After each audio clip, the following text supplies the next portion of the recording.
focus on the positive, you get nowhere focusing on the negative. It's just a trap. Welcome to the Passion Behind the Art show. It's all about diving in with individuals to learn the story behind their passion. It's your host, Daryl Pinnock. Well, I'm excited to have Matt Dawson on the Passion Behind the Art show. We are fellow Georgians, so it's pretty cool to have another creative, right? Not too a local creative on the podcast. Matt, welcome. Thank you for having me, man. It's good to chat and catch up with you. Sounds good. So, how did Matt's journey start into design? I mean, not too unlike many other creatives. You know, I feel like when you're, you know, when you've got that creative bone, it stays with you. I definitely didn't start out like wanting to be a designer or anything from a little kid. I kind of went through different phases of like what I wanted to be or what I thought I wanted to do and this and that, all the way up till college actually. And I went to school down in Louisiana at LSU, and I was in an art program, but it was architecture. It was landscape architecture. So, you know, I'd taken all the core classes and all of your prereqs and the fun theory and intro to design, and you know, like all that stuff was great. And then I got into like the real meat and potatoes of like landscape architecture and math and engineering and grading. And I was like, whoa. Pump the brakes a little bit. But, you know, yeah, I still liked it, and I stuck with it for a long time. I stuck with it 4 out of the 5 years. But, you know, you just you get to a point where you have to ask yourself, like, oh man, is this really what I want to do the rest of my life? You know, like, I don't know if I can do it one more year. How am I going to do this until I retire? So I kind of had to take a step back and look at what it was that I enjoyed while being in it, and all signs kind of pointed back to design. And honestly, I didn't know what graphic design was. You know, I think a lot of people still don't. But, you know, like I was definitely one of those people back in the day. And sure, like everybody thought it was probably the coolest thing ever to design like an album cover, but like I still didn't know what it was called. And I didn't know how many different like facets that, you know, like design encompassed, you know. Right. I mean, design is just everywhere. And once I kind of opened up my mind to that, it was like, yeah, this is the move. I know that feeling of, because that's where I started too, in architecture. Oh, okay, nice. Yeah, so yeah, I to the point where I even got a job at a engineering agency. Yeah. But yeah, That's usually when you get the awakening, when you got to deal with the math and the engineering part. Yeah, I don't know how you are with that stuff, but I mean, I fear whenever our kid brings home her first math homework assignment and got a director to my wife. We're like, you take this one. No, but to be honest, like I was a pretty good math student, but it was still insane. Mm-hmm. It was just still insane. Sure. So yeah. So now, architecture. Go ahead. Nah, so I was saying now that you're all right, it's clear you don't want to do architecture, you want to do design. So how did that come about? How did that transition? Did you just start practicing? Like, how did that switch happen?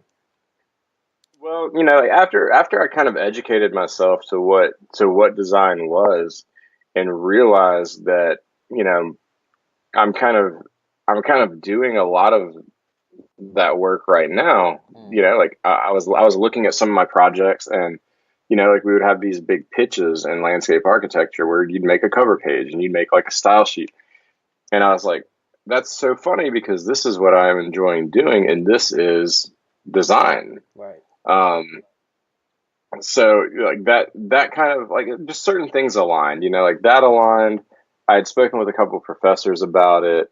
I had done my homework, and I mean, this was a long time ago. I mean, this was like 10, 12, I don't know.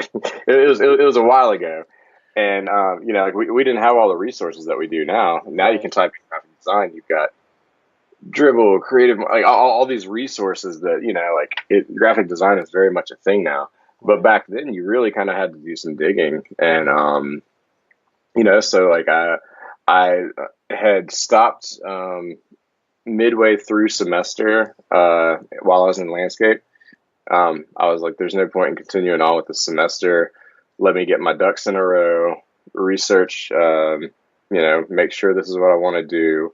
LSU had a portfolio requirement, and I didn't have a portfolio, so I had to Mhm. build one from scratch by assigning myself projects and kind of looking at you know, what a typical entry portfolio looked like for the design curriculum there. And I basically taught myself for a semester and a summer and hit it hard that fall and applied. And yeah, that's kind of, and I started all over from scratch. I was the old guy by that point. So I was the guy with all the, young 18, 19 year olds that are, you know, they already had it figured out. And so, yeah, I was that guy. Okay. Cool. Cool. So, all right. So now you've left LSU. Like, how did you get out into the work world? Did you just leave LSU and just went straight into just designing for I, yourself? no, no. I mean, I've kind of been through the ringer, man. I've done a little bit of everything. Hmm. I was very fortunate upon graduating to land a job, which wasn't, it wasn't commonplace back then. It was very, very rare. Um, but I was fortunate enough to do so, and it was exciting at the time. Like you look back on it, everything's a stepping stone and a learning opportunity. But and that was in the publishing world. So I had worked for a magazine publisher, and we published. Oh man, I don't know. I was there for 2.5, almost 3 years, and Hmm. we had like 4 publications that came out monthly. So a lot of ads, a lot of editorial design, and like whenever you're in school and you're starting out, nobody wants to mess with InDesign. Everybody's like Illustrator and Photoshop. Right. InDesign's that program that nobody knows anything about, and it frustrates them. And so I was thrust into the InDesign world, like doing page layouts and whatnot. Um, and I kind of fell in love with it, So I was Mm. kind of like the oddball designer where people would ask me what my preferred program was. I was like, oh, InDesign. It is. Uh, but that publishing world really kind of, it gave me a lot of different experience because, Mm. it taught me a lot of fundamental rules about design that, like you kind of skip over in school, or if you don't learn on your own, you don't learn.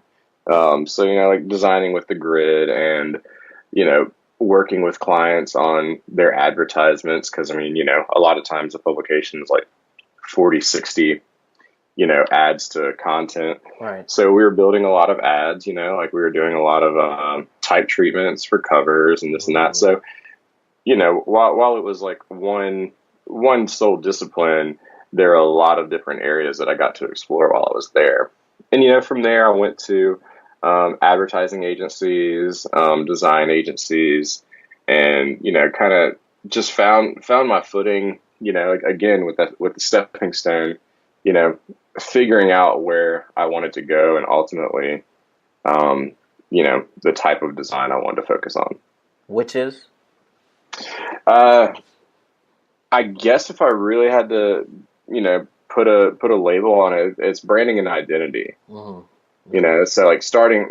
It's funny, like starting from not knowing a lick about design to doing editorial stuff, and then becoming, for better or worse, the logo guy.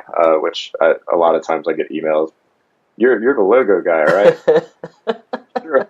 But like there's something about branding and identity that always kind of stuck out to me, even back in the day. Right. It just seemed like one of those really just interesting areas of design, and I feel lucky to have somehow climbed my way to that little niche. Of course, I still like doing anything and everything because I feel Right. like it's important to be able to do as much as you can to stay sharp. So, Makes sense. um, Makes sense. yeah, So now you're doing your own thing. You're working on your own. How do you keep that going? Because it's not an easy thing. it's not an easy thing, and it came from years of sitting on my behind and doing nothing on the side Mm, to realize and wanting, like I would get home from work and be like, I had a rough day at work, but I really want to do this. And I found myself complaining more than doing. mm, And I think that comes from, being naive and young. And I realized, well, hey, I have to have this job right now. But if I do want to get to this next level, I'm going to have to start pushing myself outside of that.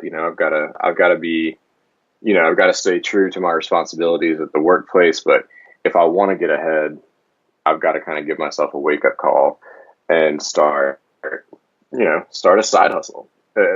Essentially, like I know that term gets thrown around a lot, but if it weren't for me kind of having that epiphany, I wouldn't have, you know, I wouldn't have ended up going down the path that has brought me where I am. So, like I had a day job and I would come home and slowly but surely started gaining clients and doing everything on nights and weekends, um, for years, for about 4 or 5 years till it really mm. got to the point this past year where I was like, hey, this is kind of the scales are tipping.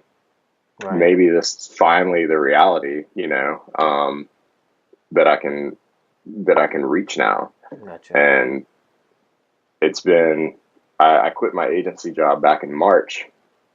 And I say I've been on my own since then, but I've really kind of been on my own for about 4 years now, Right. doing a full-time day job and a full-time, Mm. running my own design gig.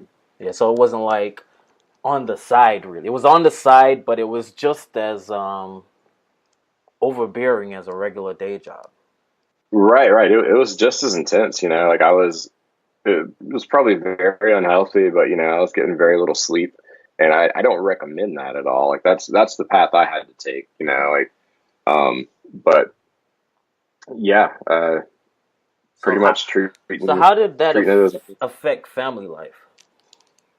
um, you know, that's one of the reasons why I lost a lot of sleep because I still wanted to spend time with my family. Mm. Um, it's not like I would get home from my day job and go hole up in an office and not eat dinner or anything like that. I still wanted to do the family thing and Mm. be a part of that. So I would have a little bit of break in between work and bedtime for them, and then they'd go to bed. We do the whole nighttime thing, and then I'd go back downstairs, hop on the couch, open up my computer, and get to it. But that balance was important, and one of the reasons that really kind of pushed me over the edge to start doing my own thing is because I started to lose that balance there. Mm. I started taking on so much and doing too much that I broke it down and I realized that I was spending about 2 hours a day with my wife and daughter. Mm. And you know, you having kids, they grow up so fast. Like in one day they can learn something that blows your mind. You're just like where was I? Like how did this Right. happen? And um, once I realized I kind of started losing that balance, I was like, hey, I need to get this figured out because they're only this age once. My wife and I are only this age once. Like I need to get a better balance on things, and it required me to. I was like, I'm not going to give up, what I've built, but I can give up this day job and work harder at this. And, everything just kind of came full circle then. I like it, man. So when you were getting started, or even just overall, like who would you say kind of held you together, like your support system during this process? Honestly, yeah, ever since back in school, before she was my wife, she was my girlfriend, obviously, and she's always just been my biggest supporter. Mm-hmm. Um, whenever I made the switch years and years ago from, wanting to become a designer, she was there for me, and she's been there for every job change and every, you know, new client stress headache hassle, like conversation, like, hey, I really need a new set of ears to talk to about this, like we do crop together, and she's just always there for me, and she picks up the slack, sometimes whenever I can't do, bath time for our daughter, or like Mm. this or that. She's like, no, go take care of what you need to take care of. And like that's just, I mean, I can't, I'll never be able to catch up to that. Like, I'm just beyond thankful for that. Yeah. I mean, I totally agree, man. Sometimes, our spouse may not be the one actually building the site also or whatever, but they give us the time by taking care of everything else. Exactly. They're absolutely instrumental. Yeah, So, I'm glad. say again? I'm glad you get that. A lot of people don't understand that, but like that's just how it is. I mean, it's the truth. I mean, it's either I'm trying to juggle working on a project and having my kids trying to get my attention, or she could take their attention while I work on a project. You know what I mean? Right. It's Yeah. just a total different dynamic. Yeah, it definitely is. So you mentioned crop. Hmm. Talk a little bit about crop. What is crop? How did the name even come about? Naming stuff is definitely tough. The idea came about a few years ago. We're going into our third year this Mhm. April, in just a few months, actually. But the idea came up. I'd never been to a conference. Um, I'd done little student things before, and in-house, like retreats and stuff. Whenever I worked at more corporate places, and I had been invited to speak at a corporate conference. It was a big corporate company, so it was about 120, 150 people total over like 3 or 4 days. Big for me at the time. And while I was there speaking and just kind of absorbing everything, it was like my first taste into that world, even though it was like such a small slice Right. compared to what conferences are and can be. But it just ignited like a spark. And we're from Louisiana, but we live in Atlanta. Um, so the idea was to kind of bring something back to Louisiana, because after we moved, of course, after you move, they get the new big crazy movie theater, the restaurant you always wanted, or the creative scene starts blowing up, and that's kind of what happened. It's like we had moved, and the creative scene started blowing up, and I was like, oh well, we can still be a part of this, and we can nurture it and help it along too by providing this resource. But it kind of it turned into a much bigger thing than that. Like we've been really successful and fortunate to have. I mean, I think right now, like, we're up to 21 states that have attended crop, Hmm. and like, just two short years that we've had our events, and but it's grown into it put Louisiana on the map as far as like a creative and cool city. Like, you've got your quote unquote cool cities, and I'm glad that people come down there and kind of they kind of get this aha moment, like, oh man, this is really cool. Like, it's not just good food and good music. You've got like Right. a lot of talent here. Mm. And I think that's important, for people to be aware of. So, because I feel like that's like a big deal to kind of start a conference. What? Why a conference? Like, I understand you said you got a taste with speaking it, but there had to be a little bit more than. I think it comes from a background in planning events. Mm. my wife and I, we both planned a lot of events while we lived in Louisiana. We were on a Mardi Gras crew, and we put together 9 Mardi Gras balls, a handful of charitable functions with that. She was on the cystic fibrosis committee. We've got a friend that has cystic fibrosis, and she was on that committee for 7 years and put on numerous functions as well. So like that was just kind of in our. I feel like that was just in our wheelhouse as far as like skill sets that we had. Like we probably could have put on online workshops or something, but yeah, I was struggling to get Skype up and running earlier. So how am I going to get a production thing going to give workshops online? So we played to our strengths, and we're fairly good at putting on events, and that's kind of how that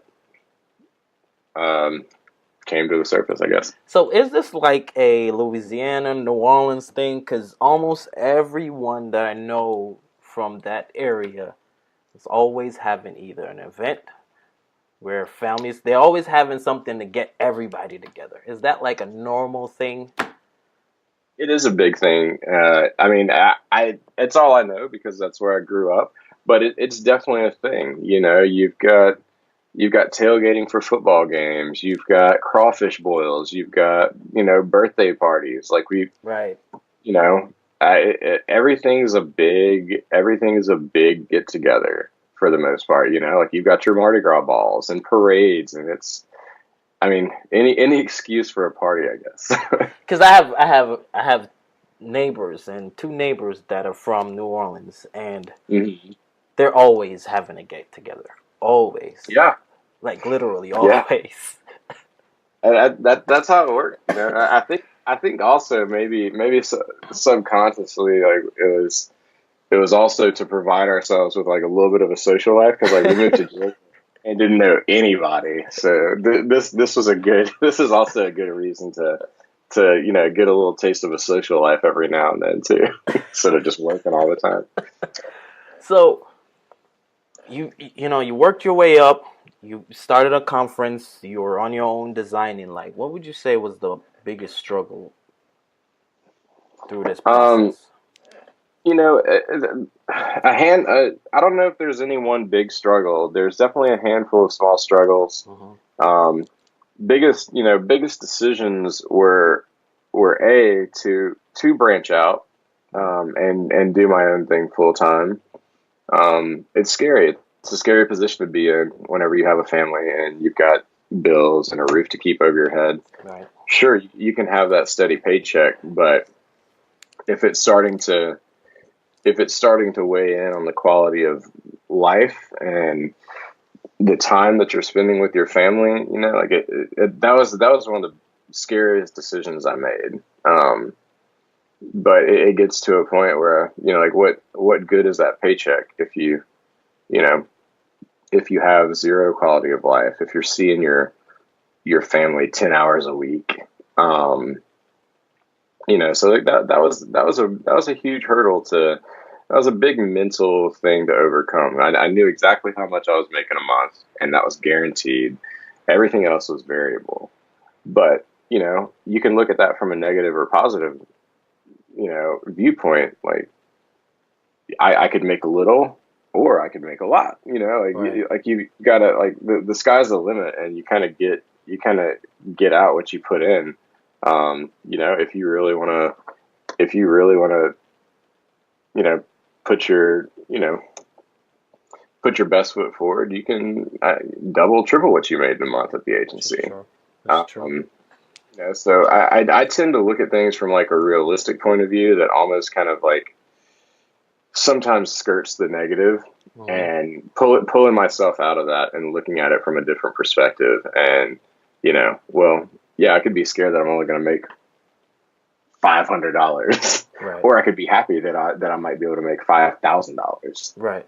So that was a big hurdle, and it took a lot of back and forth and like soul searching and late conversations with my wife, and looking at bank accounts and looking at jobs coming in, and finally it was just, focus on the positive. You get nowhere focusing on the negative.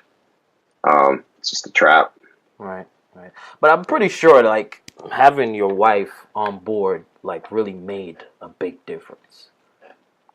It definitely did, and again, why I say she's been my biggest supporter, because some spouses, significant others, would be like, wait, what? You're going to quit this job that is, paying for this and that, and like, no, I'm sorry, that's not happening. And luckily, my wife isn't wired that way. She realized what the end game is, and that at some point, she's always wanted me to build something for myself. And, it takes a while. It doesn't happen overnight, but it finally got to a point where, like, hey, it's time to build something for yourself. And, yeah, I'm really grateful that she's one of those wives that stands behind rather than, hang on, we got to keep this paycheck going. Yeah, it's a big deal. So crop is coming up. I think it is the first weekend in April. Yeah, it's April 5th and 6th. Right. Mm-hmm. Thursday and Friday. So give me a little gist of what's going on that weekend. So we do things on a Thursday and Friday, and that works out really well because people get a couple days off work or school, so that's always good. The first night, people start coming in Wednesday night. Everything's held in downtown. We've got a really great venue and a really great space where, the entire event is held in a building in downtown. So people start coming in Wednesday night, and, over the past, 2 years, 3 years now, that you've got a little pre-party Wednesday night. People meet up, get all excited, and then Thursday we kick off with a full day of workshops. So our workshops can range from anything from lettering, logo design, presentation. We've got a great workshop with the forefathers this year on like the power of presentation and standing out. So we try to make sure that our workshops are kind of run the gamut of disciplines. So there's kind of something for everybody, because we've got such a wide demographic of people. We've got lots of students, we've got lots of freelancers, professionals, agencies. So we treat our workshops like a school schedule. It's all day. Like, it starts at 8. There's no a la carte thing. It's like that's your block schedule. You start at 8 and you end at 6, and you get 4 or 5 workshops in there. Then we typically have a party that night, and we kick things off with keynotes on Friday. So Friday is like a full day of keynotes. We'll have we've got a great lineup this year. We've got James Victori, Young Jerks, Dan Casero, Dan Christofferson. We've got Daniel Evans, Marmalade Blue type. Always makes me so hungry looking at her work. Nice. But yeah, we've got a whole gang of people this year. And yeah, we conclude everything with a Friday night party, and then this year, it's first year we're going to do it again with that whole Louisiana excuse to have a party. Wow. We're going to do a crawfish boil Saturday morning. Goodness. Because a lot of people have never had it, and we can't serve it at any of our parties just because food allergies or this and that. So, we're doing an unofficial official crawfish boil. Hey, this is what you're getting into. If you have shellfish allergies, take care of that. If you can't handle spiciness, take care of that. And so we're going to end everything with a crawfish boil this year. That sounds good. That sounds good. So, what's next for Matt? Really, right now, it's taken care of crop. It's full blown crop mode right now. After that, it'll also be full blown crop mode, because we do pop-up crops now, which is a satellite event that goes on in a different city. So as soon as we're done with crop in April, we'll be tidying up everything for pop-up crop in August. And so, where are you going to be at this time? Because I think the last This time you were in what, Texas, was it? Yeah, this past November was our first pop up, and we did that in Austin, Texas. It was great, Cool spot. super fun. Um, and this August we'll be in Portland, Oregon. Wow. So those are gonna keep me busy for the foreseeable future. In addition to all the design work that I need to get done as Right. well. But luckily, I'm finding a good balance for things. I'm giving myself timelines, and that's a dangerous pitfall of being your own boss, is you don't really have anybody to boss you around. So you gotta. I've got all sorts of apps that I use now, and it keeps me in check, which That's cool. I need. So. So the pop-up crop, like, kind of tell me what does that entail? Because I know you did a Um, panel. Because Scotty was telling me about it. yeah, Scotty. Yeah, we love Scotty Russell.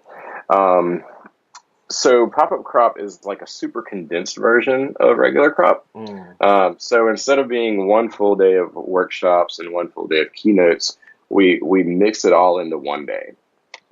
Um, and kind of what that does is it keeps things interesting throughout the day for sure. It doesn't allow for boredom, because like one minute you might be, you know, creating a logo that's going to go get screen printed across town, and then you're going to trade postcards. Like it was a crazy workshop we had with Industry Print Shop, Wow. and but then you're listening. Next thing you know, you're listening to Draplin speak, and then you're learning learning all about letterers with like our good type panel. So it's just kind of it's everything rolled into one day.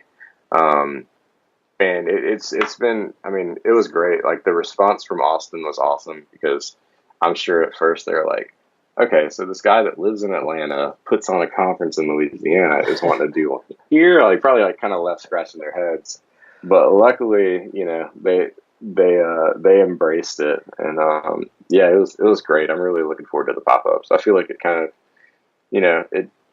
it gives us an opportunity to bring crop to other places, and Right.